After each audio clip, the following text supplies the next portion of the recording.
तस्य ज्ञानञ्जनशलाकया चक्षुरुन्मीलितं येन तस्मै श्रीगुरुवे नमः। वन्देऽहं श्रीगुरो श्रीयुतपादकमलं श्रीगुरून् वैष्णवांश्च श्रीरूपं साग्रजातं सहगं रघुनाथान्वितं तं सजीवं सावधैतं सावधूतं परिजनसहितं कृष्णचैतन्यदेवं श्रीराधाकृष्णपादान् सहगं ललिता श्रीविशाखान्वितांश्च नमो महावदनाय कृष्ण प्रेम प्रदायते कृष्णाय कृष्ण चैतन्य नामने गौरतविषे नमः। हरि गुरुवे गौरचंद्राय राधिकाय तदालये कृष्णाय कृष्ण भक्ताय तद्भक्ताय नमो नमः। हरे कृष्ण कृष्ण कृष्ण हरे हरे हरे राम राम राम हरे हरे। हरे कृष्ण। सर्वप्रथम मैं रूपानुग परंपरा को अनंत कोटि दंड प्रणाम करती हूँ। तत्पश्चात मणिमंजिल प्रणाम। यहाँ पर उपस्थित सभी वैष्णवों और वैष्णवियों को मेरा अनंत यथा योग्य दंड प्रणाम। हम जिस ग्रंथ की यहाँ पे आलोचना कर रहे हैं उसका नाम है श्री चैतन्य चरित्र पीयूष। और आज हम प्रकाशानंद सरस्वती जी के उद्धार की कथा का श्रवण कर रहे हैं। तो प्रकाशानंद सरस्वती जी काशी में सभी मायावादी जहां तहां प्रभु की निंदा कर रहे थे, जिसमें तपन मिश्र, चंद्रशेखर जी और वह विप्र जो श्रीमन महाप्रभु का दर्शन कर प्रभु का भक्त बन चुका था, बहुत दुखी होते थे। उस विप्र ने विचार किया कि प्रभु तो स्वयं भगवान है, यदि एक बार वे सब मायावादी सन्यासी प्रभु का दर्शन करें तो अवश्य ही वे सभी भक्त हो जाएंगे। अतः उन सन्यासियों को प्रभु से मिलाने के लिए उसने एक योजना बनाई। उसने सभी मायावादी सन्यासियों को अपने घर पर आमंत्रित किया। तत्पश्चात वह प्रभु के पास गया और उनसे हाथ जोड़कर निवेदन किया, हे प्रभु, मैंने कल समस्त सन्यासियों को आमंत्रित किया है। मेरी हार्दिक इच्छा है कि आप भी कृपा पूर्वक कल मेरे घर में पधारे। अंतर्यामी महाप्रभु उसके हृदय की बात जान गए कि यह सन्यासियों का उद्धार चाहता है। अतः भक्त वत्सल प्रभु ने निमंत्रण स्वीकार कर लिया। दूसरे दिन जब महाप्रभु उसके घर पहुंचे तो उन्होंने वहां पहले से ही सन्यासियों को बैठे हुए देखा। प्रभु सभी को प्रणाम कर अपने चरण धोने के लिए गए। चरणों को धोने के बाद वे उसी अपवित्र स्थान पर ही बैठ गए। उस समय महाप्रभु ने अपना कुछ ऐश्वर्य प्रकाशित किया। प्रभु के शरीर से करोड़ों सूर्यों के समान तेज निकल रहा था। प्रभु का दर्शन कर सभी सन्यासी मोहित हो गए तथा सभी अपना अपना आसन छोड़कर खड़े हो गए। उन सन्यासियों का गुरु प्रकाशानंद आदर पूर्वक बोला, हे श्रीपाद, आप इस अपवित्र स्थान पर क्यों बैठे हैं? कृपा पूर्वक यहाँ आकर आसन पर विराजिए। महाप्रभु बोले, मैं एक निम्न संप्रदाय का सन्यासी हूँ, अतः आप जैसे श्रेष्ठ सन्यासियों के बीच बैठने योग्य नहीं हूँ। यह सुनकर प्रकाशानंद स्वयं महाप्रभु के पास गया और सम्मान पूर्वक उनका हाथ पकड़कर उन्हें सभा के बीच एक उत्तम स्थान पर बिठाया। तब वह पूछने लगा, आपका नाम श्री कृष्ण चैतन्य है, आप एक सांप्रदायिक सन्यासी केशव भारती के शिष्य हैं, फिर क्या कारण है कि आप यहाँ पर रहते हुए भी हम लोगों से मिलने नहीं आते? इसके अतिरिक्त आप एक सन्यासी होकर कुछ भावुकों के साथ मिलकर नृत्य एवं कीर्तन क्यों करते हैं? यह तो सन्यासियों का धर्म नहीं है। सन्यासी को तो गंभीर होना चाहिए, उसे सदा सर्वदा वेदांत अध्ययन और निर्विशेष ब्रह्म का ध्यान करना चाहिए। आपको देखकर तो ऐसा प्रतीत होता है कि आप साक्षात नारायण ही हैं। फिर आप ऐसा घृणित कार्य क्यों करते हैं? यह सुनकर प्रभु कहने लगे, हे श्रीपाद, मेरे श्री गुरुदेव ने मुझे मूर्ख जानकर यह आदेश दिया है कि वेदांत अध्ययन में तुम्हारा अधिकार नहीं है, अतः तुम सर्वदा समस्त मंत्रों के साथ कृष्ण मंत्र का जप करो। इस मंत्र से तुम्हारा संसार बंधन नष्ट हो जाएगा तथा कृष्ण नाम के द्वारा श्री कृष्ण के चरण कमलों की सेवा प्राप्त करोगे। इस कलयुग में केवल कृष्ण नाम के द्वारा ही किसी का उद्धार हो सकता है। ऐसा कहकर उन्होंने मुझे एक श्लोक स्मरण करवाया। हरेर नाम हरेर नामैव केवलम कलौ नास्तेव नास्तेव नास्तेव गतिरन्यथा। कलयुग में, इसका अर्थ है, अर्थात कलयुग में केवल हरि नाम एवं हरि नाम के द्वारा ही सदगति को प्राप्त किया जा सकता है। सदगति हो सकती है, हरि नाम के अतिरिक्त अन्य किसी भी साधन से सदगति नहीं हो सकती। गुरुदेव का आदेश पाकर मैं निरंतर कृष्ण नाम कीर्तन करने लगा, परंतु आश्चर्य की बात है कि कृष्ण नाम कीर्तन करते करते कुछ दिनों में ही मेरी बुद्धि भ्रमित हो गई। मैं अधीर होकर पागलों की भांति कभी नृत्य करने लगा, कभी रोने लगा, तो कभी गाने लगा। इससे मैं भयभीत हो गया। मैंने सोचा कि इस कृष्ण नाम ने मेरा ज्ञान नष्ट कर दिया है और मुझे पागल कर दिया है। अतः मैं गुरुदेव के पास गया और उन्हें सारा वृत्तांत कह सुनाया। मेरी अवस्था को सुनकर गुरुदेव प्रसन्न होकर कहने लगे, हरे कृष्ण महामंत्र का यही फल है कि जो इसका कीर्तन करता है उसकी श्री कृष्ण के श्री चरणों में भक्ति उत्पन्न हो जाती है। कृष्ण प्रेम ही धर्म, अर्थ, काम, मोक्ष इन चारों पुरुषार्थों का शिरोमणि है। समस्त शास्त्र ही घोषणा कर रहे हैं कि कृष्ण नाम का फल कृष्ण प्रेम है। तुम्हारा बहुत सौभाग्य है कि तुम्हारे हृदय में कृष्ण प्रेम उदित हो गया है। कृष्ण प्रेम का ऐसा ही स्वभाव है कि वह जिसके हृदय में उदित हो जाता है तो वह भक्त कभी हंसने लगता है, कभी रोने लगता है, कभी गाने लगता है, तो कभी नाचते हुए पागलों की भांति इधर उधर दौड़ने लगता है। बहुत सौभाग्य की बात है कि तुम्हारी ऐसी अवस्था हो गई है। तुम्हारी ऐसी अपूर्व अवस्था से मैं भी कृतार्थ हो गया। अब तुम भक्तों के साथ नाचो, गाओ, कीर्तन करो और लोगों को कृष्ण नाम कीर्तन का उपदेश प्रदान करके उनका भी उद्धार करो। तब से मैं अपने श्री गुरुदेव की आज्ञा अनुसार निरंतर कृष्ण नाम कीर्तन करता हूँ। मैं अपनी इच्छा से नृत्य कीर्तन आदि नहीं कर रहा हूँ, बल्कि यह सब प्रभाव हरे कृष्ण महामंत्र का ही है। प्रभु के अत्यंत सुमधुर वचनों को सुनकर सन्यासियों का हृदय बदल गया। वे नम्रता एवं आदर पूर्वक प्रभु से बोले, आप सत्य कह रहे हैं कि कोटि कोटि जन्मों के सौभाग्य के फल से ही कृष्ण प्रेम प्राप्त होता है। आप कृष्ण भक्ति करते हैं, यह तो ठीक है, परंतु आप वेदांत क्यों नहीं सुनते? उसमें क्या दोष है? यह प्रश्न सुनकर महाप्रभु हंसते हुए कहने लगे, यदि आप लोग दुखी ना हो तो मैं कुछ कहूँ? सन्यासी बोले, आपका दर्शन कर ऐसा प्रतीत होता है कि आप साक्षात नारायण हैं। आपकी सुंदरता को देखकर एवं मधुर वाणी का श्रवण कर हमारा मन ही नहीं भर रहा है। आपके दर्शन से हम सभी आनंदित हैं।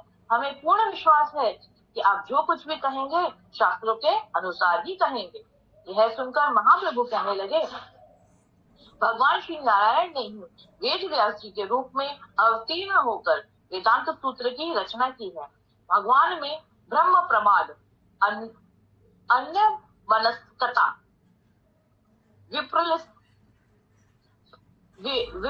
विप्रलिप्सा, दूसरों को ठगने की इच्छा और कर्णापाटव, इंद्रियों की अपूर्णता, ये चार दोष नहीं है। वेदांत सूत्र में भगवान का ही प्रतिपादन किया गया है, अर्थात उसमें भगवान के नाम, रूप, गुण, लीला एवं परिकरों की नित्यता के विषय में ही वर्णन किया गया है। परंतु श्री शंकराचार्य जी ने उन सूत्रों का गौण अर्थ कर शांकर भाष्य की रचना की। यद्यपि परम वैष्णव होने के कारण वे ऐसा ग्रंथ कार्य नहीं करना चाहते थे, परंतु भगवान का आदेश पालन करने के लिए ही उन्हें ऐसा करना पड़ा। भगवान ने उन्हें आदेश दिया था कि तुम एक असत्य शास्त्र की रचना कर मुझे ढक दो। इसके फलस्वरूप मुक्तिकामी लोग मुझसे दूर हो जाएंगे और मेरे प्रिय भक्त जन सहज ही मेरा भजन कर पाएंगे। भगवान के इसी आदेश का पालन करने के लिए श्री शंकराचार्य जी ने अपने शांकर भाष्य में भगवान के नाम, रूप, गुण, लीला एवं उनके परिकरों को माइक अर्थात अनित्य कहकर वर्णन किया। इस प्रकार उन्होंने वेदांत सूत्र के मुख्य अर्थ को छिपाकर गौण अर्थ किया। उन्होंने जीव की सत्ता को ही अस्वीकार कर दिया। उनका मत है कि ब्रह्म एक है तथा निराकार है, उसके अतिरिक्त कुछ भी नहीं है। जब वह निराकार ब्रह्म माया से आच्छादित हो जाता है तो उस समय वह असंख्य जीवों के रूप में दिखाई देता है। पुनः माया से मुक्त होने पर वे जीव पुनः निराकार ब्रह्म में मिलकर एक हो जाते हैं। जिस प्रकार एक ही सूर्य 100 जल से भरे हुए पात्रों में प्रतिबिंबित होकर 100 रूपों में दिखाई देता है, परंतु सभी पात्रों के नष्ट हो जाने पर केवल एक सूर्य ही रह जाता है। जीव तभी तक है जब तक माया के अधीन है। माया युक्त होते ही जीव माया मुक्त होते ही जीव निराकार ब्रह्म में उसी प्रकार मिलकर एक हो जाते हैं, जिस प्रकार एक मिट्टी के घड़े के अंदर का आकाश घड़े के फूट जाने पर बाह्य महाकाश में मिलकर एक हो जाता है। इस प्रकार शिव जी जो कि संहार करते हैं, उन्होंने भगवान की इच्छा से ऐसे महाविनाशक कुमत का प्रचार किया। जो शंकर भाष्य को स्वीकार करता है उसका विनाश निश्चित है। वास्तव में भगवान अग्नि के समान है तथा जीव अग्नि से निकलने वाली चिंगारियों के समान है। भगवान एवं जीव में अंशी एवं अंश का संबंध है। भगवान अंशी है, जीव उनका अंश है। जिस प्रकार चिंगारियां अग्नि से निकलती हैं, उसी प्रकार अनंत जीव भगवान से प्रकट होते हैं। इस तत्व को समझाने के लिए ही वेद व्यास जी ने परिणामवाद की स्थापना की। एक सत्य वस्तु से दूसरी सत्य वस्तु के उत्पन्न होने पर जो पहली वस्तु का परिणाम या विकार कहते हैं, जैसे दूध में जाम यानी जामन, थोड़ा दही डाल देने पर दूध दही हो जाता है। उस समय उसके प्रति दूध की नहीं बल्कि दूध से भिन्न एक अलग वस्तु दही की बुद्धि होती है। यही परिणाम या विकार, अर्थात ब्रह्म एक सत्य वस्तु है, उससे जीव एवं जगत ये सत्य वस्तु उत्पन्न होते हैं। इसीलिए जीव एवं जगत को भगवान का परिणाम कहा जा सकता है। श्री शंकराचार्य जी ने विचार किया कि ब्रह्म तो निर्विकारी है, अतः जीव एवं जगत को उनका परिणाम मान लेंगे तो ब्रह्म विकारी हो जाएगा, जो कि शास्त्र विरुद्ध है। परंतु उनका यह विचार श्रद्धा निराधार है, क्योंकि परिणामवाद को स्वीकार कर लेने पर भी ब्रह्म का निर्विकारत्व नष्ट नहीं होता। इस जड़ जगत में ही कई वस्तुएं ऐसी हैं जिनके बहुत कुछ उत्पन्न होने पर भी वह वस्तु अपने स्वरूप में स्थित रहती है। जैसे चिंतामणि से रत्नों का ढेर उत्पन्न होने पर भी चिंतामणि में कोई विकार नहीं आता, वह जैसी की तैसी ही रहती है। एक मकड़ी अपने मुख से लार निकालकर विशाल जाल का निर्माण करती है, फिर भी उसके स्वरूप में कोई विकार नहीं आता, अर्थात एक कमजोर या छोटी नहीं हो जाती है। जब तक जड़ वस्तु की ऐसी अचिंत्य या अद्भुत शक्ति है, तब यदि भगवान अपने स्वरूप में स्थित रहकर ही अपनी अचिंत्य शक्ति से अनंत जीवों एवं अनंत ब्रह्मांडों को प्रकट करें तो इसमें आश्चर्य ही क्या है। परंतु इस तत्व को ना जानकर ही परिणामवाद को स्वीकार करने पर ब्रह्म विकारी हो जाता है। इस भय से श्री शंकराचार्य ने विवर्तवाद की स्थापना की। अज्ञानवशतः एक वस्तु के प्रति अन्य वस्तु की बुद्धि को विवर्त कहते हैं। जैसे अंधकार में मार्ग में पड़ी हुई रस्सी के प्रति सर्प की बुद्धि हो जाती है। यहाँ पर वास्तव में रस्सी सर्प नहीं है, अंधकार के समय सर्प जैसी दिखाई पड़ रही है, परंतु प्रकाश होने पर हमारा भ्रम नष्ट हो जाता है। उसी प्रकार अज्ञान के कारण ही निराकार ब्रह्म के प्रति जीव बुद्धि हो रही है, यही विवर्त है। ज्ञान हो जाने पर हमारा यह भ्रम दूर हो जाता है। उस समय एक ही बुद्धि रहती है कि ब्रह्म ही सत्य वस्तु है, जीव और जगत नहीं। वास्तव में मांडुक्य आदि उपनिषदों में जिस विवर्तवाद का उल्लेख पाया जाता है, वह इस जड़ शरीर के प्रति आत्मबुद्धि के विषय में है। अर्थात जड़ शरीर में आबद्ध होने के कारण जीव इस जड़ शरीर को आत्मा मानता है, जो कि सत्य नहीं है। अज्ञानता के कारण ही ऐसा प्रतीत होता है, परंतु ज्ञान हो जाने पर उसकी ऐसी कुबुद्धि नष्ट हो जाती है। उस समय वह जान जाता है कि मैं शरीर नहीं हूँ, शरीर में रहने वाली आत्मा हूँ। आसुरिक प्रवृत्ति वाले लोगों को मोहित करने के लिए ही श्री शंकराचार्य जी ने सूत्रों का स्वाभाविक अर्थ न कर गौण अर्थ कर कुछ सिद्धांतों की स्थापना की है। यह सुनकर सभी मायावादी सन्यासी विस्मित हो गए। अब वे कहने लगे, हे श्रीपाद, आपने जो कुछ कहा वह सत्य है। हम भी जानते हैं कि श्री शंकराचार्य जी ने जो कुछ कहा है वह गलत है, परंतु अपने संप्रदाय के प्रति प्रीति भाव होने के कारण ही हम उनके विचार को स्वीकार करते हैं।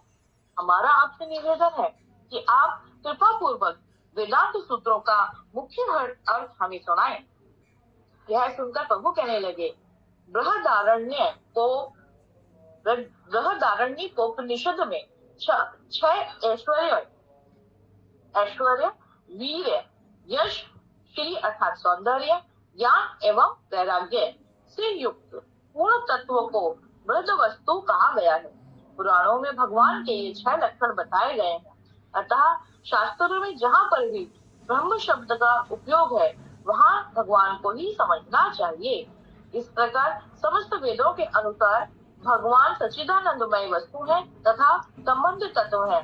निर्विशेषता उनका एक गुण मात्र है, किंतु भगवान निर्विशेष नहीं है, अपितु सविशेष है। उन्हें निर्विशेष मानने का अर्थ है भगवान की चित्त शक्ति को ही न मानना। भगवान की शक्ति को न मानने पर भगवान को पूर्ण रूप से मानना नहीं होता। भगवान को प्राप्त करने के लिए श्रवण, कीर्तन आदि जिस साधन भक्ति का अवलंबन किया जाता है उसे अभिधेय कहते हैं। इस अभिधेय या साधन भक्ति का पालन करने पर ही साधक के हृदय में प्रेम उत्पन्न होता है। यह प्रेम ही पंचम पुरुषार्थ है। प्रेम से ही श्री कृष्ण अपने भक्तों के वशीभूत हो जाते हैं और भक्त भगवान की सेवा का आनंद प्राप्त कर सकता है।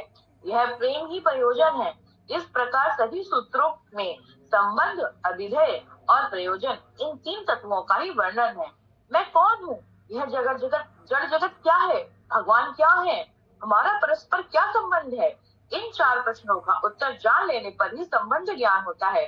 संबंध ज्ञान उदित होने पर जीवों का क्या कर्तव्य है, उस कर्तव्य को जान लेने पर उस कर्तव्य के पालन को ही शास्त्रों में अभिधेय कहा गया है तथा उन कर्तव्यों को पालन करने से जो फल प्राप्त होता है उसी का नाम प्रयोजन है। श्रीमन महाप्रभु के इन सिद्धांत पूर्ण वचनों को श्रवण कर सभी सन्यासी संतुष्ट हो गए और वे हाथ जोड़कर विनय पूर्वक कहने लगे, हे प्रभु, आप साक्षात श्री नारायण हैं। हमने पहले आपकी निंदा करके आपके श्री चरणों में जो अपराध किया है उसके लिए आप हमें क्षमा कीजिए। ऐसा कहकर वे सभी मिलकर कृष्ण नाम का कीर्तन करने लगे। प्रभु ने सभी के अपराधों को क्षमा कर उन पर कृपा की। तब सभी सन्यासियों ने श्रीमन महाप्रभु को अपने बीच में बैठाकर प्रसाद ग्रहण किया। प्रसाद ग्रहण करने के बाद प्रभु अपने वास स्थान पर चले गए। श्री चंद्रशेखर जी के घर आकर महाप्रभु हंसते हुए कहने लगे, मैं काशी में अमूल्य कृष्ण नाम रूपी रत्न बेचने के लिए आया था, परंतु यहाँ मुझे कोई खरीदार नहीं मिला। अतः मैंने विचार किया कि मैं इन रत्नों को वापस ले जाऊं तो मुझे पुनः बोझा ढोना पड़ेगा। ऐसा जानकर आप लोगों का मन दुखी होगा, अतः आप लोगों की प्रसन्नता के लिए ही मैंने नाम प्रेम का भंडार निःशुल्क ही लौटा दिया है। हरे कृष्ण। वाञ्छाकल्पतरुभ्यश्च कृपा सिंधुभ्येव च पतितानां पावनेभ्यो वैष्णवेभ्यो नमो नमः। हरे कृष्णा जी, उससे जो त्रुटि हो मुझे क्षमा कीजिए। हरे कृष्ण।